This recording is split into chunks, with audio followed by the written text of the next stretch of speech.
நீங்க யாருமே எங்களை கணிக்கல. எங்களுக்கு அந்த மேல எங்களுக்கு அந்த நம்பிக்கை இருந்தனால தான் நாங்க தனிச்சத்தை களமாடணும். எங்களுக்கு பொறுத்த வரைக்கும் 10 தொகுதி கம்மியாயிருச்சு, அவ்வளவுதான். நாங்க இதோட பெரிய வெற்றியை எதிர்பார்த்தோம். ஏன்னா அதுக்கான ஃபண்டமெண்டல் பேஸ் எங்க கிட்ட இருந்துச்சு. இங்க கூட்டணி ஆட்சி முறை இருக்கணும்னு தான் நம்ம முதல் மாநாட்டிலே சொல்லியிருந்தோம். அதுதான் சரியான விஷயமாவும் இருக்கும். ஏன்னா நம்ம பல பேர் சேர்ந்து ஒரு எலெக்ஷனை சந்திக்கிறோம், பல பேர் சேர்ந்து வின் பண்றோம். அப்போ பல பேருக்கு சட்டசபையிலும் அதுக்கான பிரதிநிதித்துவம் இருக்கணும் அப்படின்றத நம்ம எலெக்ஷனுக்கு முன்னாடியே மாநாட்டிலேயே அதை வலியுறுத்தணும். அதனால நமக்கு அதுல பார்த்தீங்கன்னா மாற்று கட்சியோட எந்த ஒரு இதுவும் இல்லை. அவங்களை கண்டிப்பா நம்ம இருக்கணும் தான் நம்மள நினைச்சோம். அதை தான் இப்போ பண்ணியிருக்கோம். மக்களோட தீர்ப்பை ஏற்றுக்கிறோன்னு சொல்லிட்டு இன்னைக்கு இருக்கிற கூட்டணி கட்சிகள் தாவேக்காவுக்கு சப்போர்ட் பண்ணிருக்கு. மக்களோட தீர்ப்பை ஏற்று நாங்களும் ஆட்சி நடத்துறோம். இது கடைசி வரைக்கும் நீங்க எதிர்பார்த்த மாதிரி 5 வருஷத்துல அது தாண்டி தொடரும். இல்ல சார், நீங்க சொல்றது எப்படி இப்போ அவங்க திமுகவோட கூட்டணியில இருக்காங்களா, தாவேக்காவோட கூட்டணியில இருக்காங்களா? அது அவங்க தான் உறுதிப்படுத்துவாங்க.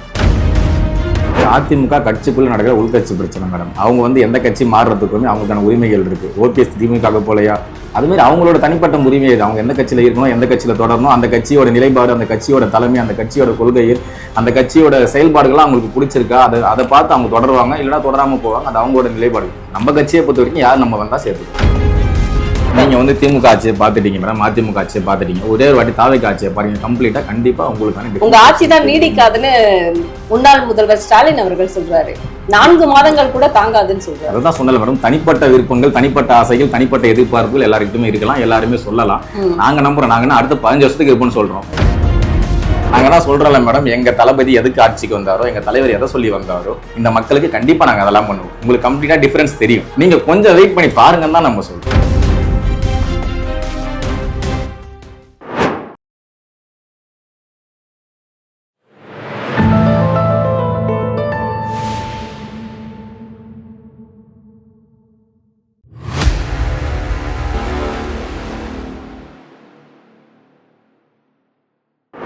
டிவி நேயர்களுக்கு அன்பான வணக்கம். இன்னைக்கு நம்ம யாரை பார்க்க வந்திருக்கோம் அப்படின்னு பாத்தீங்கன்னா, இளைய தளபதி விஜய் அவர்களுடைய ரசிகனாக இருந்து, அது மட்டும் இல்லாமல் விஜய் மக்கள் இயக்கத்தினுள்ள இருந்து இன்னைக்கு அதிகமான சேவைகளை செய்து கொண்டு இருந்த ஒரு நபர் தான் இன்னைக்கு தமிழக வெற்றி கழகத்தினுடைய தொண்டனாக இன்னைக்கு அது மட்டும் இல்லாம மக்களுக்கு சேவை செய்யணும் அப்படிங்கிறதுக்காகவே இன்னைக்கு மாதவரம் சட்டமன்றத்தினுடைய உறுப்பினர், தமிழக வெற்றி கழகத்தினுடைய நம்மளுடைய எம்எல்ஏ விஜய் பிரபு அவர்களை தான் நம்ம இன்னைக்கு மீட் பண்ண வந்திருக்கிறோம். அவருடைய சேவை தொடரணும் அப்படின்னு சொல்லிட்டு நம்ம இந்த நேர்காணலை தொடரலாம். சார் வணக்கம். வணக்கம். யாருமே எதிர்பார்க்காத ஒரு வெற்றி. ஏன்னா தமிழக முதல்வரை இதை எதிர்பார்த்தாரா அப்படிங்கிறது தான் எல்லாருக்குமே ஒரு கொஸ்டின் மார்க்கா இருந்தது. கண்டிப்பா தமிழக வெற்றி கழகம் இந்த வெற்றியை நீங்க எதிர்பார்த்தீங்களா? யாரும் எதிர்பார்க்கல, இல்லை நீங்க யாரும் கணிக்கல. நாங்க கணிச்சு ஒர்க் பண்ணோம், அவ்வளவுதான். உங்களுக்கு புரிஞ்சிருக்கும்னு நினைக்கிறேன். நீங்க யாருமே எங்களை கணிக்கல. எங்களுக்கு அந்த மேல எங்களுக்கு அந்த நம்பிக்கை இருந்தனால தான் நாங்க தனிச்சத்தை களமாடணும். எங்களுக்கு நாங்க கண்டிப்பா வெற்றி. எங்களுக்கு பொறுத்த வரைக்கும் 10 தொகுதி கம்மியாயிருச்சு, அவ்வளவுதான். நாங்க இதோட பெரிய வெற்றியை எதிர்பார்த்தோம். ஏன்னா அதுக்கான ஃபண்டமெண்டல் பேஸ் எங்க கிட்ட இருந்துச்சு. நீங்க ஆல்ரெடி மக்கள் இயக்கத்துல இன்டர்வியூ பண்ணதுனால உங்களுக்கு தெரிஞ்சிருக்கும். மக்கள் இயக்கத்துல இருந்தே நாங்க இதுக்கான ஒரு ஃபண்டமெண்டல் பேஸ் ஒன்று இருந்திருக்கோம். எந்த ஒரு ரசிகர் மன்றத்திலுமே பாத்தீங்கன்னா இளைஞரணி, தொண்டரணி, மாணவரணி எல்லாம் வச்சு ஒர்க் பண்ணதில்லை. ஸோ இது மக்கள் இயக்கமா இருக்கும்போதே பாத்தீங்கன்னா அதுக்கான ஃபண்டமெண்டலா ஒரு பேஸ் போட்டு தான் நம்ம ஒர்க் பண்ணிருக்கோம். அதே மாதிரி மக்கள் இயக்கமா இருக்கும்போதே நம்ம பூத் கமிட்டி எல்லாம் போட்டு ஒர்க் பண்ணிருக்கோம். ஸோ எங்க கட்சியை, எங்க தலைவரை நாங்க ரொம்ப பெருசா நம்பணும். அதனாலதான் யாரோட தயவும் இல்லாம தனித்து இந்த தேர்தலை எதிர்கொண்டோம். கண்டிப்பா சார். ஆனா இந்த வெற்றியில நீங்க எதிர்பார்க்காத ஒரு வெற்றி கிடைக்கும் நினைச்சீங்க. ஆனா இன்னைக்கு 108 சீட்டு தான் உங்களுக்கு கிடைச்சிருக்கு. அதுவும் இல்லாம தீய சக்தி அப்படின்னு சொல்லக்கூடிய கூட்டணியில இருந்த ஒரு கூட்டணி கட்சிகளோட தானே இன்னைக்கு நீங்க கூட்டணி ஆட்சி நடத்துறீங்க. இது எப்படி தூய சக்தியா இருக்க முடியும்? இல்லை, நாங்கள் தீய சக்தின்னு சொன்னது திமுக மட்டும்தான் சொன்னோம். தவிர கூட்டணி கட்சியை பற்றி நம்ம பேசவே இல்லை. இங்கே கூட்டணி ஆட்சி முறை இருக்கணும்னு தான் நம்ம முதல் மாநாட்டிலே சொல்லியிருந்தோம். அதுதான் சரியான விஷயமாவும் இருக்கும். ஏன்னா நம்ம பல பேர் சேர்ந்து ஒரு எலெக்ஷனை சந்திக்கிறோம், பல பேர் சேர்ந்து வின் பண்றோம். அப்போ பல பேருக்கு சட்டசபையிலும் அதுக்கான பிரதிநிதித்துவம் இருக்கணும் அப்படின்றத நம்ம எலெக்ஷனுக்கு முன்னாடியே மாநாட்டிலேயே அதை வலியுறுத்தணும். அதனால நமக்கு அதுல பார்த்தீங்கன்னா மாற்று கட்சியோட எந்த ஒரு இதுவும் இல்லை. அவங்களை கண்டிப்பா நம்ம இருக்கணும் தான் நம்மள நினைச்சோம். அதை தான் இப்போ பண்ணியிருக்கோம். ஆனா இன்னைக்கு விசிகா நாங்க ஆதரவு கொடுக்கிறோம் அப்படின்னு சொன்னாங்க. காங்கிரஸ் சொன்ன மாதிரியே பாத்தீங்க அப்படின்னா வெளியே வந்துட்டாங்க. அவங்க ஆதரவுக்குள்ள இல்ல, கூட்டணியில நாங்க இருக்கிறோம்னு வந்துட்டாங்க. அதை கண்டிப்பா துரோகம் செஞ்சுட்டாங்கன்னு சொன்னாலும் இருந்தாலும் பாராட்டலாம். ஆனா இன்னைக்கு கம்யூனிஸ்ட் அமைச்சரவையில பதவி வாங்கலனாலும் விசிகா அமைச்சரவையில இருக்காங்க. ஆனா திமுகவுக்கு தான் நாங்க விசுவாசமா இருப்போம் அப்படின்னு நேற்றைய தினம் கூட திருமாவளவன் அவர்கள் ஒரு வீடியோ நேர்காணல்ல பேசியிருக்கிறாரு. இது எப்படி எடுத்துக்கொள்வது? மக்களோட தீர்ப்பை ஏத்துக்கிறோன்னு சொல்லிட்டு இன்னைக்கு இருக்கிற கூட்டணி கட்சிகள் தாவேக்காவுக்கு சப்போர்ட் பண்ணியிருக்கு. மக்களோட தீர்ப்பை ஏற்றுக்கிறோன்னு சொல்லிட்டு மக்களோட தீர்ப்பை ஏற்று நாங்களும் ஆட்சி நடத்துகிறோம். இது கடைசி வரைக்கும் நீங்கள் எதிர்பார்த்த மாதிரி 5 வருஷத்துல அது தாண்டி தொடரும். இல்ல சார், நீங்க சொல்றது எப்படி இப்போ அவங்க திமுகவோட கூட்டணியில இருக்காங்களா, தாவேக்காவோட கூட்டணியில இருக்காங்களா? அது அவங்க தான் உறுதிப்படுத்துவாங்க. அந்த கட்சி யாரோட கூட்டணி இருக்காங்க, யாரோட நல்லா இருந்ததுன்றதும் அதுக்கான உயர்மட்ட குழு இருக்கும். அவங்க கூடி விவாதிப்பாங்க, அவங்க முடிவு எடுப்பாங்க. ஆனா மக்களுக்கு இப்போ வரைக்குமே தாவேக்காவோட கூட்டணியில ஆட்சியில இருக்காங்களா இல்ல திமுகவோட இருக்கிறாங்களா, யாருக்கு சப்போர்ட் பண்ணுவாங்க அப்படிங்கிற மாதிரியான ஒரு கொஸ்டின் மார்க் இருந்துகிட்டே தானே இருக்கு. அதுதான் சொன்னல மேடம், மக்கள் பெருவாரியான தாவேக்கா தாவேக்கா கொடுத்துருக்காங்க. அந்த தீர்ப்புக்கு மதிப்பு கொடுத்து இன்னைக்கு இருக்கிற கூட்டணி கட்சிகள் எங்களுக்கு சப்போர்ட் பண்ணிக்கிட்டு இருக்காங்க. அதனால தான் நம்ம அந்த ஆட்சியை நடத்திக்கிட்டு இருக்கோம். இன்னைக்கு நாளைக்கு அவங்க யார் கூட சேரணும், யாரோட இருந்தா நல்லதுன்றது அவங்களோட உயர்மட்ட குழு முடிவு. இப்போ அதிமுகவுல இருந்தும் உங்களுக்கு அங்க இருக்கக்கூடிய எம்எல்ஏக்கள் ஆதரவு கொடுத்தாங்க.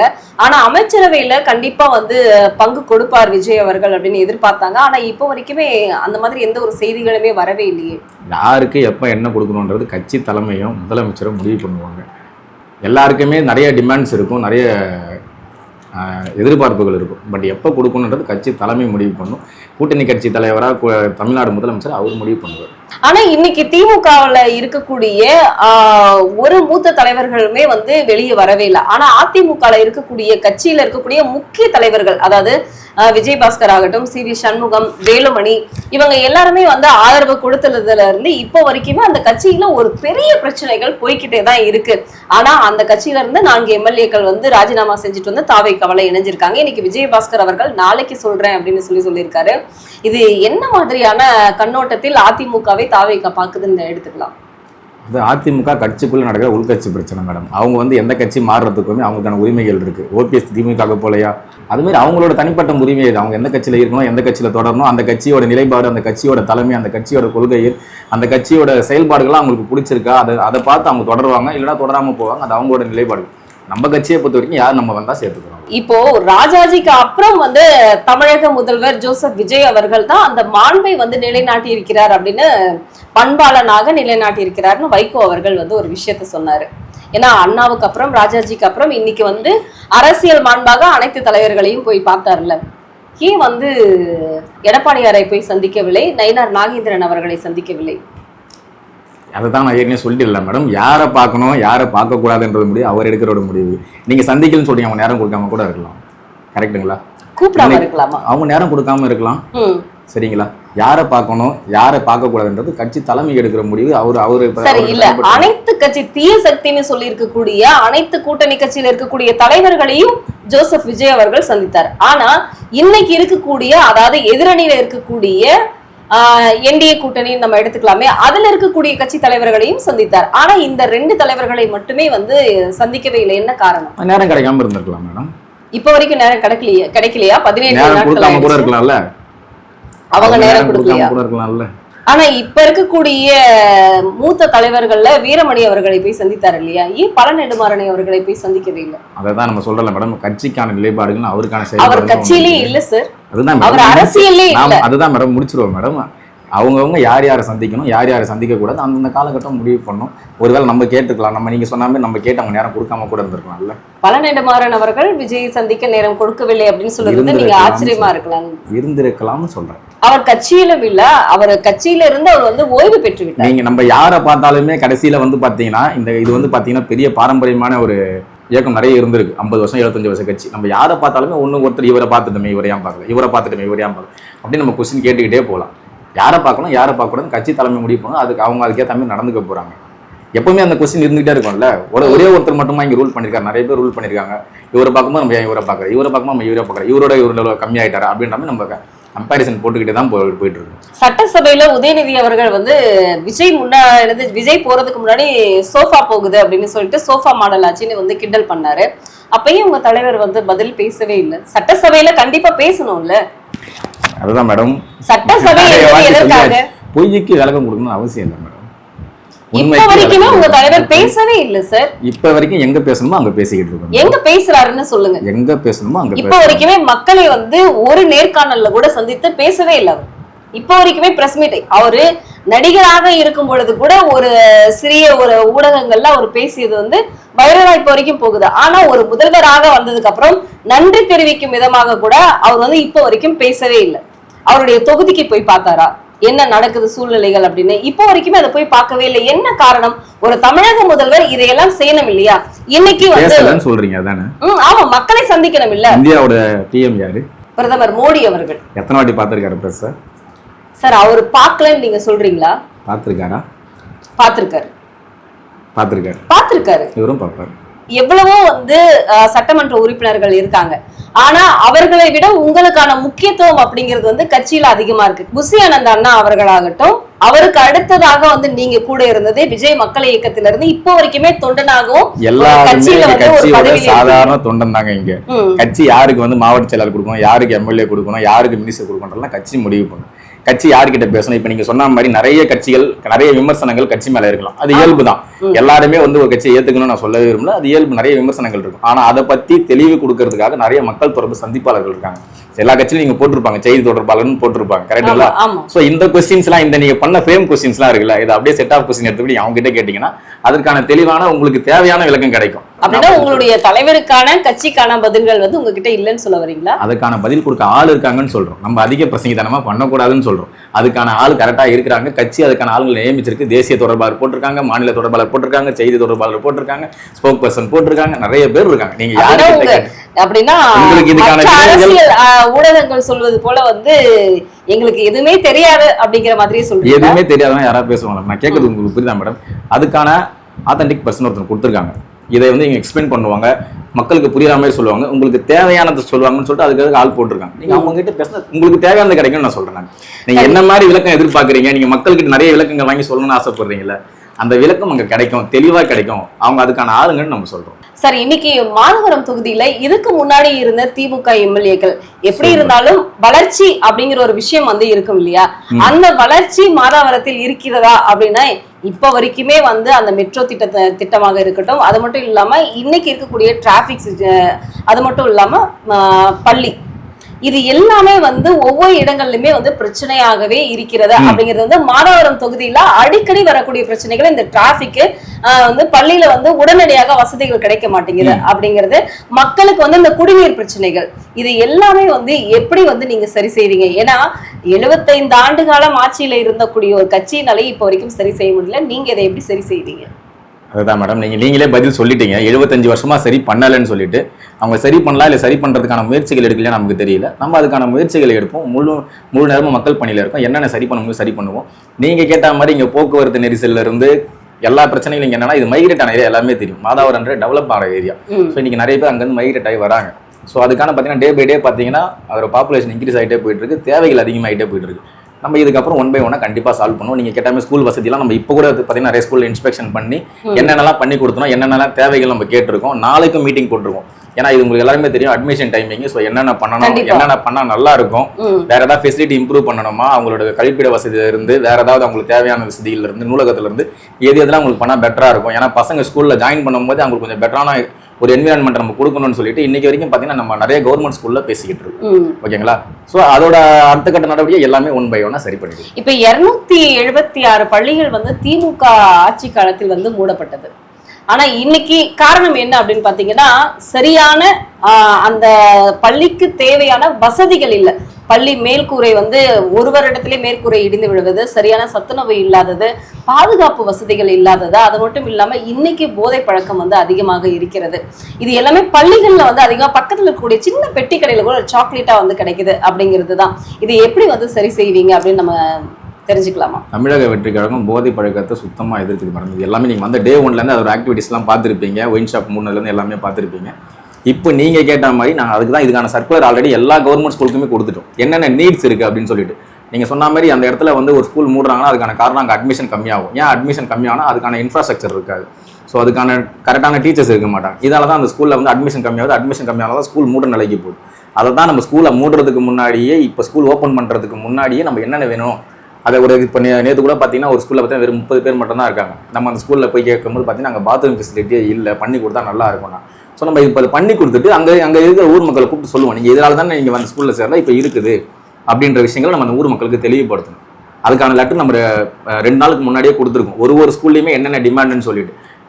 என்னென்னலாம் ஃபுல்ஃபில் பண்ணா அந்த இடத்த இம்ப்ரூவ் பண்ண முடியும் அப்படின்ற டிமாண்ட்ஸ் கேட்டிருக்கும். அதை வந்து நம்ம ஸ்கூல் ஓப்பன் பண்றதுமே ட்ரை பண்ணிட்டு இருக்கோம். இப்போ நீங்க மாதவரம் தொகுதிக்கு வந்து மக்களுக்கு வேற என்ன மாதிரியான வசதிகள் செஞ்சு கொடுத்தா நல்லா இருக்கும்? நீங்க அடிப்படை வசதிகளே ரொம்ப கம்மியா இருக்கு மேடம். இது நம்ம டே ஒன்ல இருந்தே சொல்லிட்டு இருக்கோம். அடிப்படை வசதிகள் நீங்க கேட்கற மாதிரி சாதாரண ரோடு வசதியா இருக்கட்டும், ஏன்னா இது எல்லாமே டெவலப் ஆன ஏரியான்றனால ரோட் கனெக்டிவிட்டி ரொம்ப கம்மியா இருக்கு. ஸோ இங்க அடிப்படை வசதியே கம்மியா இருக்கு. முதல்ல இங்க அடிப்படை வசதியில ஃபுல்ஃபில் பண்ணணும். நிறைய இடத்துல ரோடு போடாம இருக்கு, நிறைய இடத்துல அந்த ட்ரைனேஜ் கனெக்ஷன் கொடுக்காம இருக்கு, நிறைய இடத்துல வந்து பார்த்தீங்கன்னா வாட்டர் கனெக்ஷன் கொடுக்காம, கொடுத்த இடத்துல இன்னும் ஒர்க் ஆகாம இருக்கு. ஸோ இதுக்கான ரிப்போர்ட்ஸ் எல்லாம் நம்ம கேட்டுக்கிட்டு இருக்கோம். ஓவர் நைட்ல நம்ம ரிப்போர்ட் எல்லாமே அந்த எல்லார்கிட்டையுமே கேட்டிருக்கோம். எல்லார்கிட்டையுமே வாங்குற ரிப்போர்ட்டை எடுத்து எந்தெந்த திட்டங்கள் வந்து செயல்பாடுல இருக்கு, எந்தெந்த திட்டங்கள் நடந்துட்டு இருக்குன்ற ரிப்போர்ட்டும் கேட்டிருக்கோம். ஒன்ஸ் இது எல்லாமே கம்ப்ளீட்டா நம்ம கிட்ட வந்ததுக்கப்புறம் எதையெல்லாம் அஸ்வனஸ் உடனே பண்ண முடியுமோ அதெல்லாம் நம்ம உடனே ஸ்டார்ட் பண்ணுவோம்.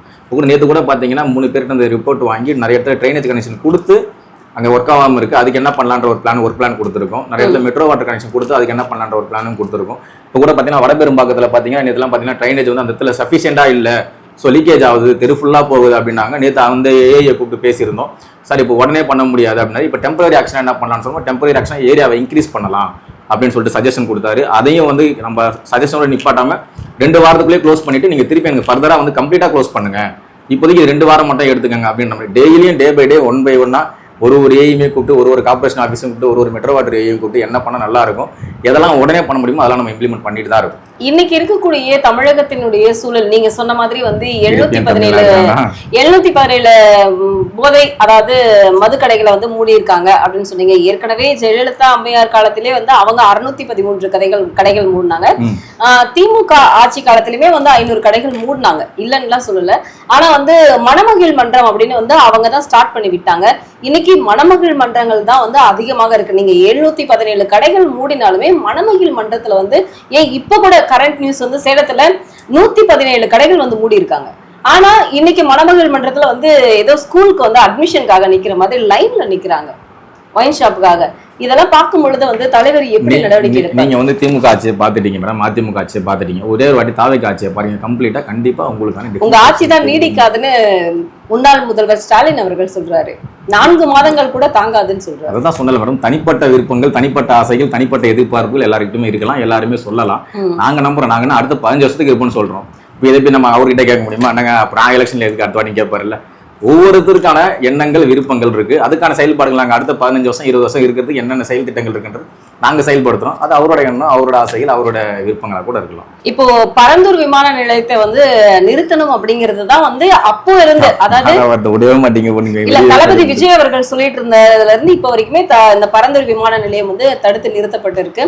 இப்ப இந்த மாதிரி மக்களுக்கு தேவையான சேவைகள் வந்து அடுத்தடுத்து ஏன்னா இன்னைக்கு வந்திருக்கக்கூடிய எல்லா எம்எல்ஏக்களுமே வந்து புதிதாக வந்து ஒரு ரசிகனாக இருந்து தொண்டனாக வந்து அடுத்தது இன்னைக்கு வந்து ஒரு பதவியில வந்து நீங்க உட்கார்ந்துருக்கீங்க. அப்போ உங்களுடைய திட்டங்கள் எல்லாமே வந்து நீங்க எப்படி முதல்வரை நேரடியாக சந்திக்க ஒரு அனுமதி கிடைக்குதா உங்களுக்கு?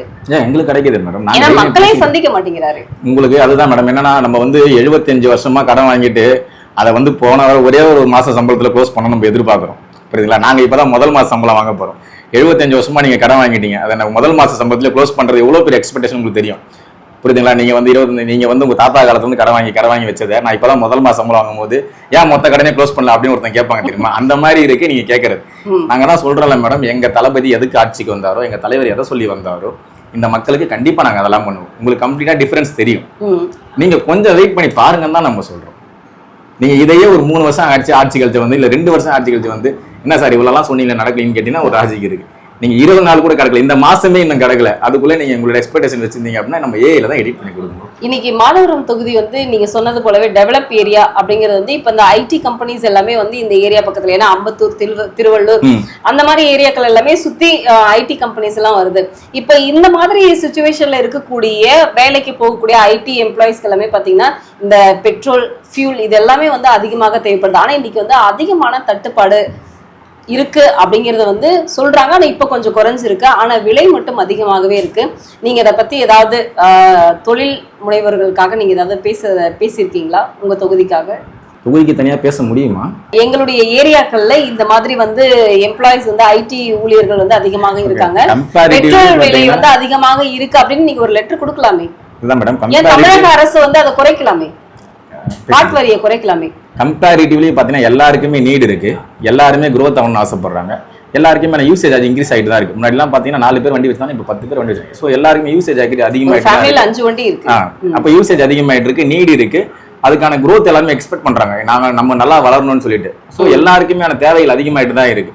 நம்ம எதிர்பார்க்க நீங்க கேட்குற மாதிரி விலை குறைஞ்சா கண்டிப்பா சந்தோஷமா தான் இருக்கும். ஆனா அதுக்கான டைம் திருப்பியும் சொல்றலாம், நம்ம எல்லாத்துக்குமே டைம் ஒன்று இருக்கு. நம்ம எந்த டைமே கொடுக்காம திருப்பி இதையும் சரியாகல அதையும் சரியாகல அதையும் சரியாகல வெறும் கொஸ்டின் மட்டுமே இல்ல சார், எந்த ஒரு கட்சியுமே வாட் வரி அப்படிங்கிறது குறைக்கவே இல்லை.